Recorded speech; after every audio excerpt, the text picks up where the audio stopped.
नमस्कार। इस वीडियो में हम वॉल्वॉक्स सवाल के बारे में पढ़ेंगे।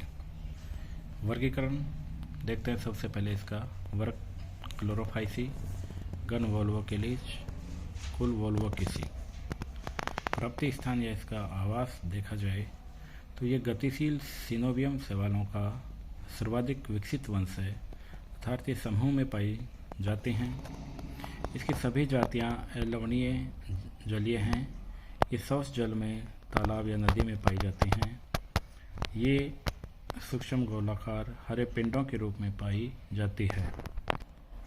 भारत में इसकी 5 जातियां पाई जाती हैं: वोल्वॉक्स ग्लोबेटर, वोल्वॉक्स आरियस इत्यादि। संरचना: यह कॉलोनियल या कॉलोनी के रूप में पाई जाने वाली शैवाल होती है।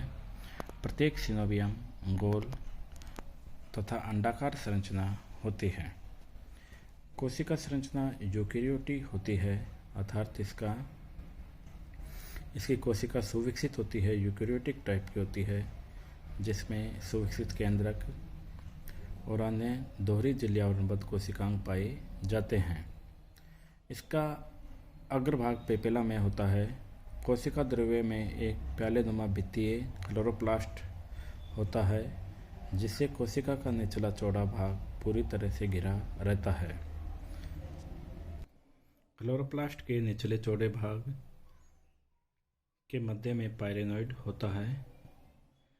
पायरेनोइड का केंद्रीय भाग प्रोटीन से निर्मित होता है। इसमें लाल दृक बिंदु या आई स्पॉट होता है।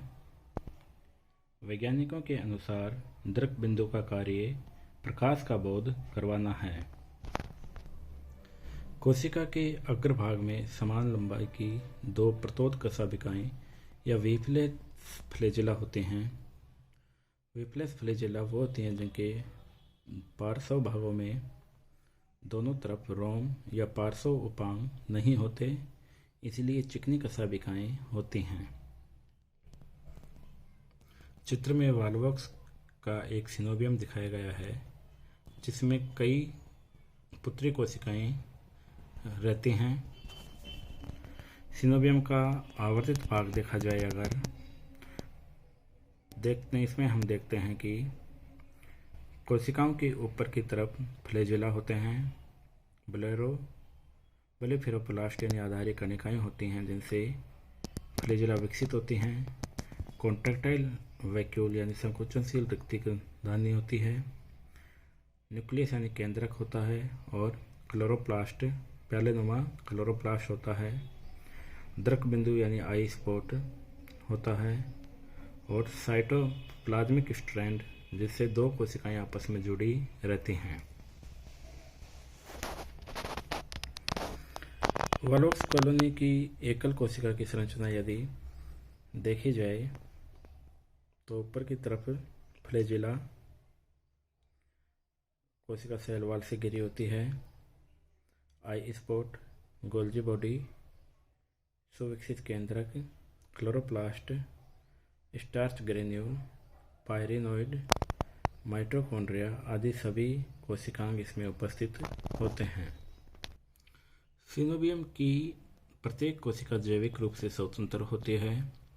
अधिकांश जातियों में समीपवर्ती कोशिकाएं कोशिका द्रव्य सूत्रों से जुड़ी रहती हैं। सिनोबियम की अधिकांश कोशिकाएं कायिक होती हैं। इनमें जनन कोशिकाओं की संख्या बहुत कम होती है। जनन कोशिकाओं में कशाभिकाओं का अभाव होता है तथा इनका आमाप भी अधिक होता है। सिनोबियम के जिस भाग में जनन कोशिकाएं कम अथवा अनुपस्थित हो, वह इसका अग्रभाग होता है। जनन या रिप्रोडक्शंस इन वॉल्वॉक्स। वॉल्वॉक्स में अलैंगिक जनन तथा लैंगिक जनन पाया जाता है। अलैंगिक जनन बसंत ऋतु में और लैंगिक जनन ग्रीष्म ऋतु के अंत में प्रारंभ होता है। अलैंगिक जनन। अलैंगिक जनन सिनोबियम के पिछले भाग में विकसित विशेष प्रकार की कोशिकाओं, जिन्हें गोनिडिया कहा जाता है, उनके द्वारा होता है।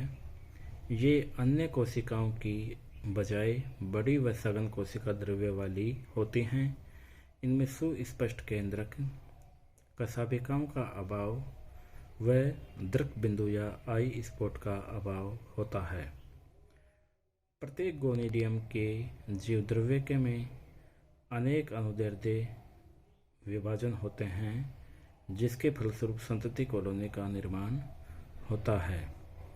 धन्यवाद। अगले वीडियो में हम वोल्वोक्स के लैंगिक जनन के बारे में पढ़ेंगे।